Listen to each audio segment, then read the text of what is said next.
All right, now I'm working on getting ready to spray a garage door. It's got a lot of windows. We're masking off now. We found that doing batch processing is a lot faster. So you can put all the paper on the top and then go back and tape the sides, and then whatever you do, just try to batch process it. I do some, then go back, fill in, do some, go back, fill it in, and batching it works that way for me the best. So I just find batch processing is faster and more efficient. I always take off my garage door openers. I know people mask them off. I would never mask that off. You want to paint behind it.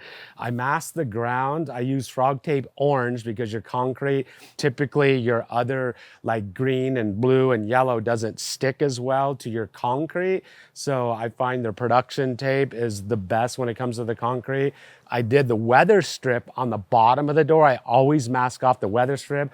I hit it with blue, my blue 1.5-inch tape first. Then I went over the top of that with my paper, folded it underneath, and that way my weather strip doesn't get painted. So whatever you do, don't paint the weather strip. The weather strip on these doors, I don't mask this off because we always paint the weather strips on the doors. If the weather strip has never been painted before, it will dry, it will oxidize, it will dry out, it will crack and eventually get brittle and break off. I've been painting the rubber weather strips for years and years, for 25 years. It always sticks, it always looks good, and it never has an issue. So when it comes to masking off this glass, it's really important that you use a tape that's not going to allow the paint to bleed underneath it. I'm using FrogTape. So this is FrogTape blue and FrogTape green. FrogTape green is what I typically have on my masker because I like the way it actually comes off. It comes off the masker, off the roll a lot easier, and onto the tape and plastic a lot easier.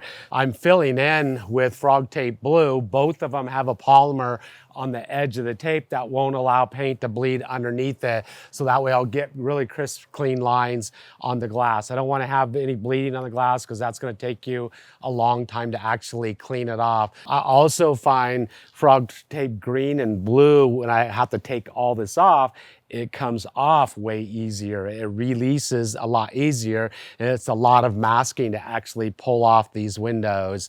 This is 9-inch paper. I only stock 9-inch paper, in my vehicle. I'm gonna go back and fill this in. I can go upwards and fill it in with a 9 going up to fill in the bottom, or I can fill it in with 2 rows of tape on the bottom if that's what you want to do. Well, what about spraying on liquid masking? You can do that. I just don't like the whole concept of liquid masking. I see people using it and having success with it. I've used it once or twice, and I'm just not liking the concept of putting, spraying liquid masking onto my painted surface and then painting over the top of that. That's just my preference. So we're gonna show you how I go about spraying a door in another video after we get this mask. So if you wanna see, how I actually spray a garage door after this masking video, come check that out.